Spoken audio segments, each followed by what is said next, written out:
Last week, I asked my Instagram audience what they would include in a beginner mountain bike toolbox. Overwhelmingly, they agreed on hex wrenches and tacos.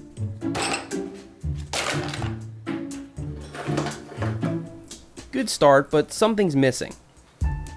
Last time, we assembled a new mountain bike. And if you're following along with a real-life purchase of your own, well, you might have just spent all your money.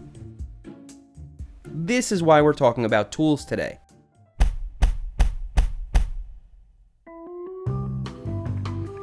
Good tools can outlast you and most certainly every bike you'll ever own. Tools will keep paying you back the longer you hold on to them, and therefore, they're the smartest investment you can make in your new hobby. So today, we're going to take this bread loaf-sized plastic box and fill it with the most essential tools you should have as a beginner. While there are cleaning supplies, lubricants, and other consumables essential to caring for a bike, this video will focus on what you need to swap parts and make adjustments. This all starts with the toolbox itself. If yours is cheap like this one, it will come with a sticker on it which is nearly impossible to remove.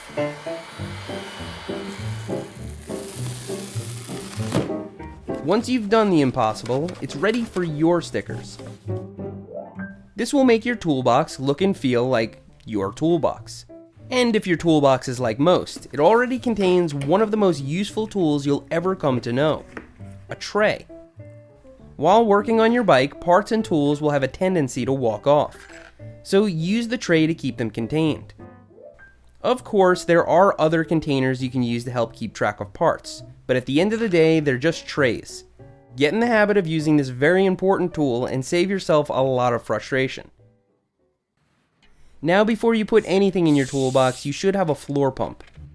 I mentioned this in the bike assembly video, but I wanted to reiterate it here. A good floor pump will be bike specific and include a pressure gauge. As you go up in price, you start to get other features like more volume per stroke, and even air reservoirs that can help with seating tires. Maintaining your tire pressure isn't something you'll want to visit a shop for, so this should be one of the very first things you buy, even before the toolbox itself. Also in the last video, I mentioned the shock pump. These only cost about $20, and they too will eliminate your reliance on a shop to make simple and routine adjustments. If your bike doesn't have air suspension, then obviously you don't need this. Chances are you already own the next one, a multi-tool. Multitools give you a lot of wrenches per dollar, and can help fill in the blanks as you build your tool arsenal. You can always find a missing hex, a T25, or even a spoke wrench in your trusty multi-tool. Even an all-purpose multi-tool can be useful. Between this Crank Brothers F15 and this Leatherman Wingman, we have a mini version of all this. For that reason, it never hurts to have some multi-tools around if you want to get up to speed quickly.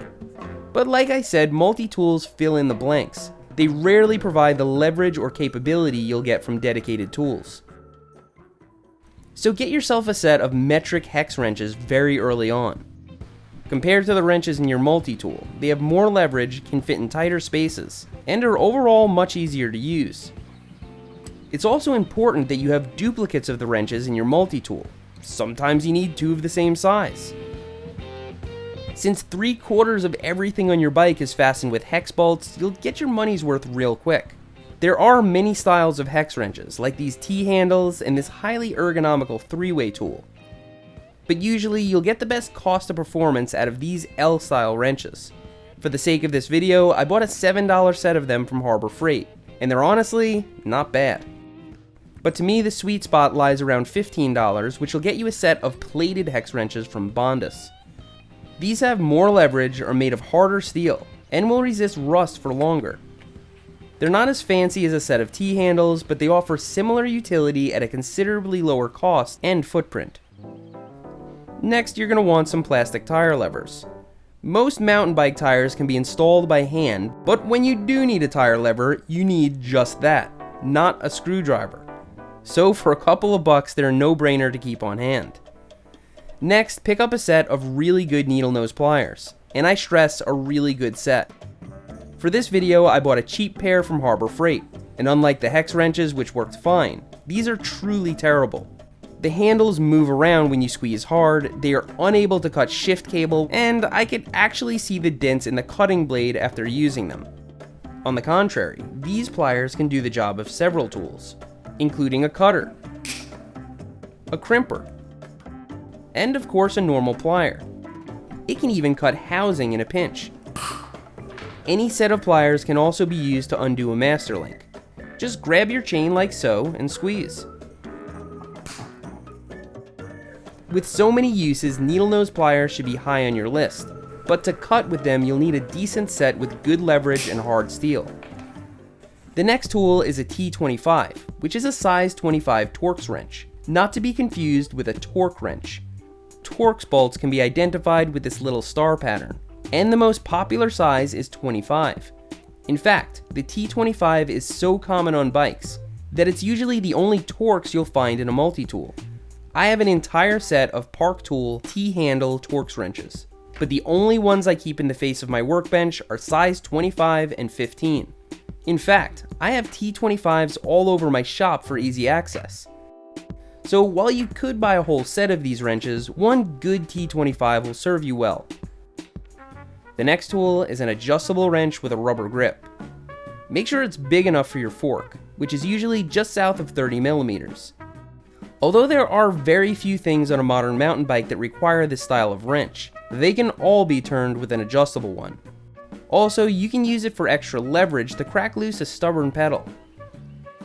In a pinch, you can use the rubber handle as a mallet, which you'll need more often than you think. A good adjustable wrench will also have measurements printed on it, so in some cases it doubles as a caliper. You'll also need a big wrench in the future, since it's required to use most cassette tools and some bottom bracket tools. So get this very early on for its many uses. Finally, I'm going to add one more essential tool to the list, the pick. Picks are so inexpensive that it doesn't make sense to leave off the list. From messing with bike accessories, to removing O-rings, to getting dirt out of bolt heads. It's surprising how often we go looking for a nail or a pen to do the job of a pick. Most people don't realize how often they need a pick until they own one. Believe it or not, but with the tools we just went over, you can perform the vast majority of repairs. Even things we left out, like the Phillips screwdriver, in the rare case you need it, are available in your multi-tool. But as you begin relying on the specialty items in your multi-tool, you should pick up dedicated versions to make your life easier. First on the list will likely be screwdrivers, spoke wrenches, and a chain tool. From there, just buy tools as they become necessary. It won't be long before you need a cassette tool, a torque wrench, a bottom bracket tool, dedicated cutters, a bleed kit, and the list goes on. You'll also fill your box with little supplies like crimp caps, spare derailleur hangers, and extraneous hardware. In another video, we'll go over specialty tools, consumables, and some of the things you'll need as you gain experience. But for now, this is a great start. You can easily buy this box and everything in it for well under $100. Just take care of these tools and you can use them for life. What does taking care of them entail? Well, keeping them clean for one, putting them away, and protecting them from your friends and family who will surely lose them. In the description, I link to an entry-level and premium version of each tool featured in the video. If you missed the last video where we assembled a brand new bike, I've included it below as well. Thanks for riding with me today, and I'll see you next time.